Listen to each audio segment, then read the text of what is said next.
the country, that indeed Tharaka Nithi can be able to feed this country, while at the same time, these farmers improving their economic status.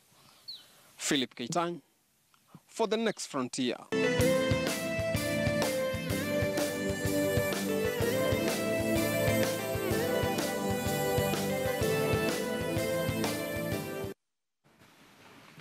The church is warming to hosting exhibitions where church members can showcase their businesses and services as a way of empowering the flock. Mavuno Mashariki campus over the weekend hosted an event dubbed Soko Sunday, which saw hundreds of congregants display their wares in a colorful show on the entrepreneurial spirit at the church. The event is looking towards promoting businesses run by church members in a bid to grow opportunities and expose businesses.